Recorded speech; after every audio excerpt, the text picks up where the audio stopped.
Hello dear students, ये class seventh का ना मिड टर्म का पिछले साल का लास्ट ईयर का पेपर है मॉर्निंग शिफ्ट वाले बच्चों का। ठीक है, तो आप इस बार पेपर इसको देखेंगे ना, काफ़ी बेनिफिट मिलेगा। मैं इसको आंसर के साथ आपको फटाफट बताने जा रहा हूँ। ठीक है, तो आपकी रिवीजन भी हो जाएगी। फटाफट आप मेरे से जुड़िए। ठीक है, वीडियो को लाइक, चैनल को सब्सक्राइब सारे कर देना। ये हिंदी में है और यहाँ पर इंग्लिश में। तो इस बार का पेपर का पैटर्न जो आपने देख लिया होगा, ठीक है, बिल्कुल ऐसे ही है। ठीक है, थोड़ा बहुत आगे पीछे हो सकता है। ठीक है, तो देखिए पहला क्वेश्चन यहाँ पर बोला गया कि सत्य है सत्य। ये कह रहे हैं नीले हरे शैवाल सपोषी होते हैं। ये कह रहे हैं जो ब्लू ग्रीन एल्गी हैं वो ऑटोट्रोपिक होते हैं। ऑटोट्रोपिक होते हैं जो अपना खाना खुद बनाते हैं। तो ये ट्रू है। ठीक है, फिर ये कह रहा है kilometre per hour is the basic unit of speed. ये कह रहा है स्पीड की basic unit kilometre per hour है। तो आप बोलोगे फोर्स, जो चाल है ना, चाल उसका जो ऐसे मात्रक होता है वो मीटर पर सेकंड होता है। क्या होता है? मीटर पर सेकंड। तो यहाँ पर ये फोर्स लिखा है। फिर कह रहे हैं an electromagnet attracts a piece of iron. ये कह रहे हैं जो इलेक्ट्रोमैग्नेट होता है क्या वो अट्रैक्ट करता है आयरन के पीस को? तो आप बोलोगे हाँ वो करता है, ट्रू है। ठीक है, ठीक है, ये बोल रहा है एक विद्युत चुंबक लोहे के टुकड़े को खींच सकता है। आप बोलोगे हाँ सत्य है। ये कह रहे प्रत्येक वस्तु नियत चाल से गति करती है। ये कह रहा है कि जितने भी ऑब्जेक्ट हैं वो एक कांस्टेंट स्पीड से चलते हैं। ऐसे कैसे हो सकता है? देखो, कोई हो सकता है धीरे चले फिर एकदम तेज चल जाए, पर यहाँ पर कांस्टेंट स्पीड का मतलब है वो एक ही स्पीड से चल रहा है। ऐसा नहीं हो सकता। इसने सभी सब्जेक्ट को ही बोल दिया। ये कह रहा है कि बैलगाड़ी हो या कार हो या स्कूटर हो, अगर वो एक बार जिस स्पीड में स्टार्ट होते हैं चलना तो वो हमेशा एक ही स्पीड में रहते हैं। तो ऐसा नहीं हो सकता। तो ये क्या फॉल्स है। फिर नेक्स्ट क्वेश्चन ये कह रहा है वाहन द्वारा तय की गई दूरी मापने के यंत्र को क्या बोलते हैं? बताओ कि उस डिवाइस का नाम बताओ जिससे हम डिस्टेंस को कवर करते हैं। देखो उसे बोला जाता है ओडोमीटर। क्या बोला जाता है? ओडोमीटर। ठीक है, हिंदी में बोला जाता है उसको ओडोमीटर बोल सकते हो आप। ठीक है, क्या बोलोगे? ओडोमीटर ही बोलोगे। ओके, हम गए यहाँ पर। और अगर कोई बच्चा कहे सर ओडोमीटर की जगह पथमापी हिंदी में बोलते हैं तो आप पथमापी भी लिख सकते हो। ठीक है, फिर नेक्स्ट क्वेश्चन है, ये कह रहा है विद्युत सेल के प्रतीक में लंबी रेखा उसके टर्मिनल को निरूपित करते हैं। देखो जो सेल होता है ना, सेल आपने नोटिस किया होगा, जो सेल होता है तो उस सेल में एक लंबी होती है और एक छोटी होती है। तो कह रहे जो लंबी होती है उसे वो उसका नाम क्या होता है? तो वो पॉजिटिव टर्मिनल होता है। क्या होता है? पॉजिटिव होता है। ठीक है, तो उसके बाद नेक्स्ट है ये धनात्मक होता है। ठीक है, फिर कह रहे वह जीव जो परपोषी पर रहकर उसे आवश्यक पोषकों से वंचित करता है उसे हम क्या कहते हैं? ठीक है, यहाँ पर आपने हिंदी में देखा, यहाँ पर आप इंग्लिश में देखिए। ये कह रहा है organism that lives on the host and deprive it of valuable nutrients is called the dash. तो यहाँ पर मैं आपको बता दूं वो पैरासाइट होते हैं। ठीक है, कौन होते हैं? परजीवी होते हैं जो दूसरों की बॉडी में जाकर उसी के न्यूट्रिशन को खाने लग जाते हैं। जैसे शरीर में अगर जू पड़ जाती है तो वो क्या होते हैं, वो दूसरे की जो चीजें है ना उसको खाने लग जाते हैं। तो परजीवी होते हैं क्योंकि वह जीव जो परपोषी पर रहकर उसे आवश्यक पोषकों से वंचित कर देते हैं तो क्या कहलाते हैं? परजीवी कहलाते हैं। फिर नेक्स्ट क्वेश्चन है, कह रहा है विद्युत धारा के तापीय प्रभाव पर आधारित सुरक्षा युक्ति को क्या कहते हैं? ठीक है, तो ये कह रहा है the safety device based on the heating effect of electric current is called a dash. तो यहाँ पर आपको बताना है कि जिससे हम सेफ्टी डिवाइस, मतलब अगर कोई इलेक्ट्रिक करंट है उसका हीटिंग इफेक्ट हो रहा है उससे हम बचना चाहते हैं तो वो होता है फ्यूज। देखिए मैं, अगर आप जो बच्चे इस समय वीडियो देख रहे हैं 2026-25 वाले है ना, तो जो मिड टर्म की एग्जाम की तैयारी कर रहे हैं जिनका 19 तारीख को पेपर है, तो मैं आपको बता दूं कि सिलेबस में ना ये इलेक्ट्रिसिटी वाला जो चैप्टर आ नहीं रहा, तो मैं ये वाले नहीं बताता। ठीक है ना, तो जो आपको पता है सिलेबस में, यहाँ देखो मैं सोच रहा हूँ कि फिर वही बताऊँ ना जो आपके सिलेबस में है। देखिए चैप्टर देखो, चैप्टर 1 है, chapter 2, chapter 3, chapter 5, chapter 9, chapter 13। ठीक है, तो ये आपके ना सिलेबस में है, सुन रहे हैं मेरी बात। तो बाकी तो सेकंड टर्म में हम पढ़ेंगे। तो फिर जो चैप्टर अभी आ नहीं रहा, तो मैं उसके रिगार्डिंग जो क्वेश्चन है वो वाले आपको नहीं बताता, ठीक है। ओके, तो आपने देख लिया सिलेबस में कौन से आ रहे हैं, तो ये हम इसको डिस्कस नहीं कर रहे हैं, फटाफट जो आ रहे हैं वो देखते हैं। ये कह रहा है दो शहरों के बीच की दूरी मापने के लिए प्रयोग किए जाने वाले मात्रा को हम क्या बोलेंगे। अगर हमें दो सिटीज के बीच में डिस्टेंस को मेजर करना है, तो आप बता कौन सा यहाँ पर यूनिट यूज करोगे, मतलब किलोमीटर यूज करोगे, मीटर यूज करोगे, सेंटीमीटर यूज करोगे, क्या यूज करोगे। तो आप बोलोगे हम किलोमीटर यूज करेंगे, तो किया हम आगे, ठीक है, पूरा पूरा लिखना किलोमीटर, ठीक है। फिर ये कह रहा है दोलन गति का एक एग्जांपल दीजिए, तो आप बोला जो झूला झूलते हैं ना, सीसॉ, सीसॉ जो होता है, ठीक है, तो आप उसका एग्जांपल दे सकते हो। और फिर यहाँ पर इन्होंने बोला है ऑसिलेटिंग मोशन में आ गया, सीसॉ हो गया, ठीक है। पेंडुलम बोल सकते हो, पेंडुलम। फिर ये कह रहा है रंध्र छिद्र के आसपास उपस्थित कोशिका का नाम बताइए। ये कह रहा है आपको नेम बताना सेल का जो स्टोमेटल ओपनिंग के सराउंडिंग होती है। तो देखो, जो स्टोमेटा की छेद को बंद और खोलती है ना, ठीक है, तो उसको पता है क्या बोला जाता है, उसको ना गार्ड सेल बोला जाता है। क्या बोला जाता है, guard cell, GUARD, guard cell, ठीक है। जो द्वारक कोशिका बोला जाता है हिंदी में, क्या बोला जाता है, द्वारक कोशिका। ये कह रहा है विद्युत फ्यूज, अभी ऐसे मैं नहीं पढ़ रहा, जो चैप्टर नहीं आ रहा, ठीक है। तो उसके बाद नेक्स्ट ये कह रहा है पादपों में भोजन किस रूप में भंडारित होता है। तो देखो, आपको पता होना चाहिए जो पौधे होते हैं ना, उनमें जो फूड होता है ना, फूड, वो जो है स्टोर होता है स्टार्च के रूप में, STAR स्टार्च, यानी कि मंड के रूप में होता है, मंड के रूप में। फिर कह रहा है उस छोटी इकाई का नाम लिखिए जिसमें या जिनसे जीवों के शरीर बने होते हैं। तो देखो, आपको उस यूनिट का नाम बताना है जिससे जितने भी लिविंग ऑर्गेनिज्म वो बने होते हैं, वो होते हैं सेल, ठीक है, हिंदी में बोलते हैं कोशिका। फिर ये कह रहा है क्या होता जब चुंबकीय सुई, ये छोड़ दो, ठीक है, ठीक है, जो नहीं आ रहे उस चैप्टर को हटा दो। फिर नेक्स्ट है, ये कह रहे जीवों को भोजन की आवश्यकता क्यों होती है। तो आप बता दोगे, देखो आप देखो ऊर्जा को प्राप्त करने के लिए, ठीक है, आंसर की अब दिखाता रहूंगा। ऊर्जा प्राप्त करने के लिए भोजन चाहिए, ठीक है, हिंदी में आपको बना बना के लिखना, फिर आइडिया के लिए आप वीडियो देख रहे हैं, ठीक है। हमें फूड क्यों चाहिए, एनर्जी के लिए चाहिए, बॉडी को रिपेयर करवाने के लिए चाहिए, ठीक है, बीमारी से बचने के लिए चाहिए, ठीक है, ये आप पढ़ सकते हैं। फिर ये कह रहा है न्यूट्रिएंट्स क्या होते हैं, और आपको यहाँ पे दो कॉम्पोनेंट बताने फूड के। तो न्यूट्रिएंट्स वो होते हैं, ठीक है, जो हमारे फूड में, जो हम खाना खाते हैं ना, उसके जो भाग होते हैं, जो हमें एनर्जी देते हैं, जो हमारी बॉडी को मेंटेन करते हैं, उन्हें न्यूट्रिएंट कहा जाता है, उन्हें पोषक कहा जाता है, ठीक है। जो हमारे शरीर के निर्माण के लिए आवश्यक होते हैं, जो हमारे भोजन में पाए जाते हैं, उन्हें पोषक कहा जाता है। तो protein, carbohydrate, fat, vitamin, nutrients सारे होते हैं, ठीक है। उसके बाद ये कह रहे हैं एक सरल दोलक का आवर्तकाल 2 सेकंड का है।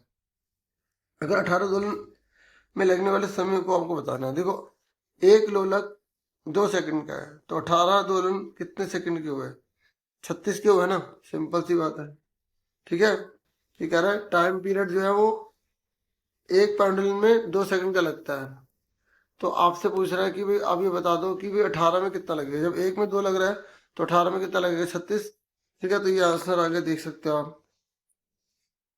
उसके बाद ठीक है, बल्ब वाला छोड़ दो इसे। फिर 6 क्वेश्चन है, ये कह रहा है 6 क्वेश्चन में प्रकाश संश्लेषण के लिए सूर्य का प्रकाश चंद्र द्वारा अवशोषित किया जाता है। तो ये सही है, गलत है, ठीक है। और अगर गलत है तो उसको ठीक करके आपको लिखना है। तो जो प्रकाश संश्लेषण में सूर्य का जो प्रकाश होता है ना, वो क्लोरोफिल के द्वारा अवशोषित किया जाता है, तो यहाँ पे ठीक करके लिखना था। ये कह रहा मंड आयोडीन विलयन से अभिक्रिया करने पर लाल रंग का होता है, तो आप बोलोगे नीले काले रंग का होता है, नीले काले रंग का। तो इस तरीके से यहाँ पर आपको स्टोमेटा जो है ऑब्जर्व करता है, तो स्टोमेटा की जगह क्या लिखना पड़ेगा आपको, क्लोरोफिल लिखना पड़ेगा, ठीक है। आपको सही करके लिखना था, क्लोरोफिल आ गया, ठीक है। और यहाँ पे रेड की जगह क्या लिखा, नीला काला रंग लिखना था, ठीक है। फिर ये कह रहा है कि नॉन यूनिफॉर्म मोशन किसे कहते हैं। देखो, जब इक्वल डिस्टेंस, ठीक है, अनइक्वल टाइम में कवर की जाती है, ठीक है, या इक्वल इंटरवल में, या इक्वल जैसे टाइम ले रहे हैं, तो उसमें डिस्टेंस अलग अलग है, तो वो नॉन यूनिफॉर्म मोशन कहलाते हैं, मतलब आप बराबर नहीं जा रहे हैं, ठीक है। तो मोशन ऑफ ए कार उन्हें बिजी रोड, जैसे बिजी रोड पे अगर कार चल रही है ना तो वो नॉन यूनिफॉर्म कहलाएगी, ठीक है। ऐसी motion of A ball rolling on the ground, तो ये आपने दो एग्जाम्पल इसके दे दिए, ठीक है। इससे मतलब असमान गति के दो उदाहरण देने थे।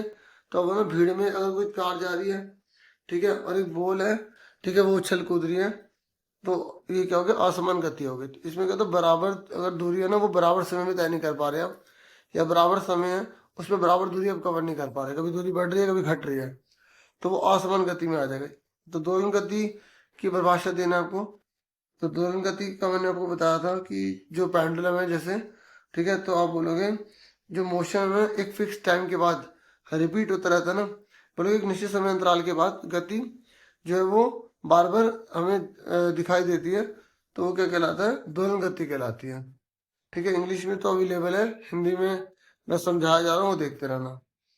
फिर उसके बाद ये यहाँ पर ये नहीं करना, ये नहीं करना, ठीक है। मतलब अभी जो है ना आपका जो मिड टर्म है उसके हिसाब से मना कर रहा हूँ, ठीक है। फिर ये कह रहा है प्रपोर्शन और मिड पोर्शन में अंतर बताना है आपको। सेबरफाइटिक और पैरासिटिक में आपको डिफरेंट बताना है।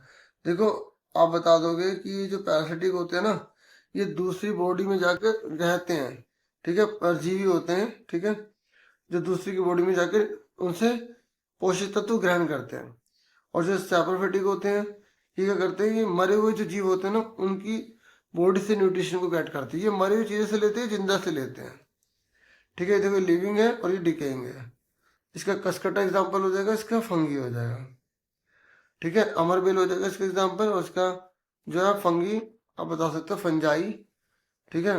कवक इसका एग्जाम्पल दे सकते हो, कवक, ठीक है। इसका अमरबेल, अमरबेल,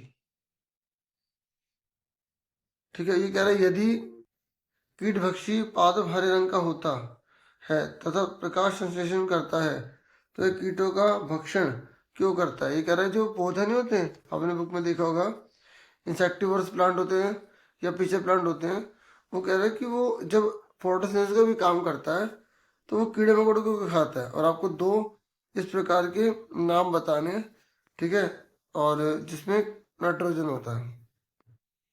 तो ये कह रहा है कि सच प्लांट एजोर्ब स्पेसिफिक न्यूट्रिएंट्स, ये कह रहा है क्योंकि ऐसे पौधे ना आप लिख देना कि ये कीड़े से विशेष प्रकार के पोषक तत्व ग्रहण करते हैं, ठीक है। और right the name of the two nutrient which contain nitrogen, ये कह रहा है जिसमें नाइट्रोजन पाया जाता है उस दो न्यूट्रिएंट का नाम बताओ, तो प्रोटीन और विटामिन लिख देना आप, ठीक है। ठीक है, थोड़ा सा जल्दबाजी में थोड़ा थोड़ा करवा रहा हूँ, ठीक है। और नाइट्रोजन युक्त दो पोषक तत्वों के नाम आपको बताने हैं, ठीक है, प्रोटीन और विटामिन हो जाएगा, ठीक है।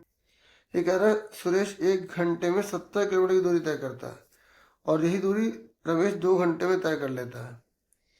देखो ये 1 घंटे में 70 किलोमीटर जा रहा है, ये 2 घंटे में 70 किलोमीटर जा रहा है, तो क्या दोनों की चाल आपको निकालनी है और किसकी चाल ज्यादा है। अब आप खुद ही बता दोगे कि किसकी स्पीड ज्यादा है, ठीक है। तो अब देखो स्पीड का फॉर्मूला क्या होता है, स्पीड का फॉर्मूला होता है डिस्टेंस अपॉन में टाइम, ठीक है। तो अगर हम जैसे सुरेश का निकालेंगे तो डिस्टेंस कितनी है, 70 किलोमीटर, ठीक है। अगर हम सुरेश का निकाल रहे हैं तो सुरेश 1 घंटे में 70 किलोमीटर दूरी तय करता है और यही दूरी रमेश 2 घंटे में तय करता है।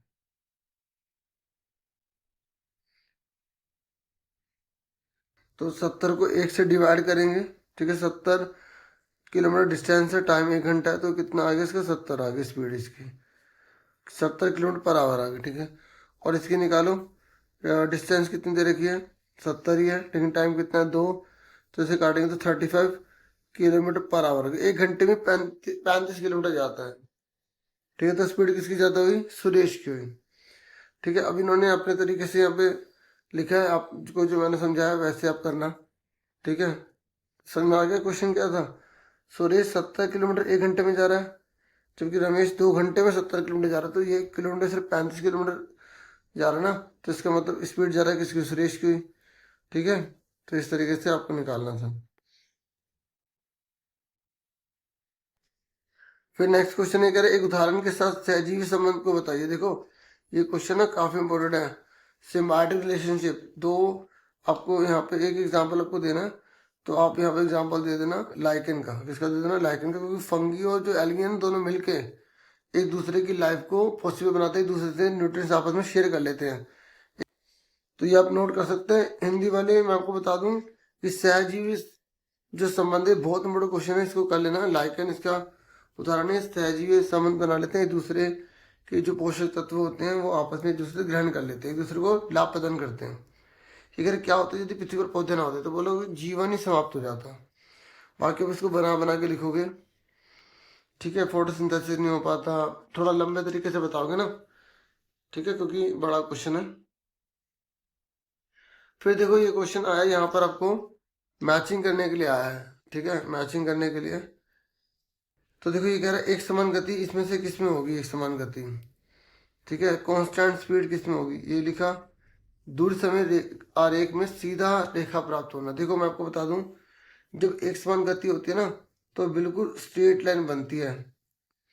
ठीक है, इस तरीके से, तो इससे हम एक समान गति कहते हैं। तो इसका 6 है। तो इंग्लिश में बता दूं, कांस्टेंट स्पीड की बात हो रही है। कांस्टेंट स्पीड का मतलब होता है इक्वल टाइम में, ठीक है, इक्वल डिस्टेंस जो है वो कवर की जाती है। तो ये जो बिल्कुल स्ट्रेट बनता है, स्ट्रेट बनता है, तो इसका आंसर ये स्ट्रेट लाइन ऑब्टेन्ड इन डिस्टेंट टाइम ग्राफ। और ये डिस्टेंट टाइम ग्राफ, इधर डिस्टेंस होती है, इधर टाइम होता है। एक टाइम पीरियड, एक टाइम पीरियड क्या बोलोगे? सिंपल पेंडुलम में। ठीक है, आवर्तकाल सरल दोलक। ठीक है, और चाल मापी क्या करता है? चाल को मापता है। ठीक है, स्पीडोमीटर क्या करता है? स्पीडोमीटर स्पीड को मापता है। क्लॉक क्या करती है? क्लॉक क्या होती है? क्लॉक क्या करती है? टाइम को मापती है। स्पीडोमीटर स्पीड को मापता है और घड़ी टाइम को मापती है। ठीक है, नहीं तो आसानी है। चाल मापी, चाल को घड़ी, समय को चाल। चाल क्या होती है? मतलब आपकी गति की दर क्या है, वो आपकी चाल कहलाती है।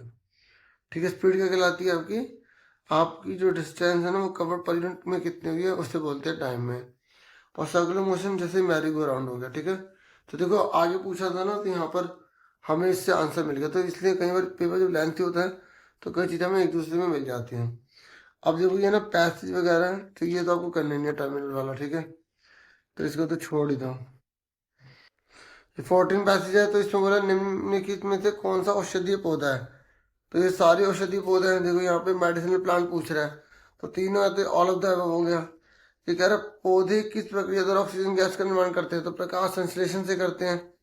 फोटोसिंथेसिस आ गया। ये कह रहा है प्लांट्स जो प्रोवाइड करते हैं हमें क्या करते हैं? सारी चीजें देते हैं। तो ऑल ऑफ द अबव आ गया। देख लो, हमने पैसेज नहीं पढ़ी फिर भी हमने आंसर दे दिया। तो कुछ क्वेश्चन इतनी ईजी होते हैं, पैसेज आपकी ईजी आएगी तो आप ध्यान से करना। अगर अपने चैप्टर्स पढ़े तो आप आराम से बता दोगे। ठीक है, पत्तियों द्वारा भोजन बनाने के लिए इनमें से क्या नहीं लिया जाता? देखो नहीं लिखा, नहीं तो क्या नहीं लिया जाता? ऑक्सीजन नहीं ली जाती, क्योंकि ऑक्सीजन बहुत छोड़ते हैं।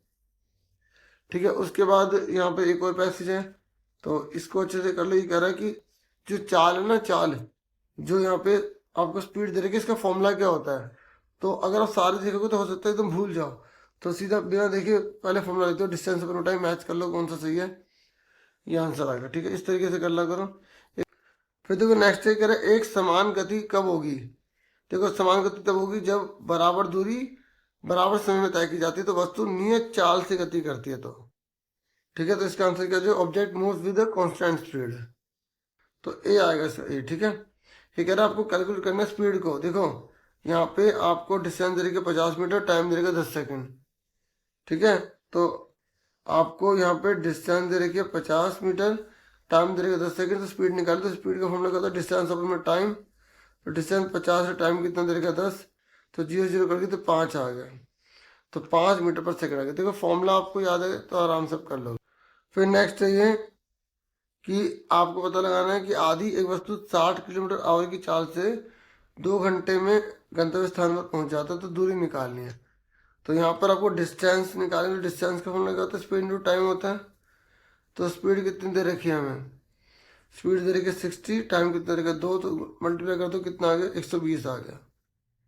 ठीक है, इस तरीके से मैंने पेपर आपको करवा दिया पिछले साल का। इतना ही था इस वीडियो में। Thank you for watching and listening. Take care student.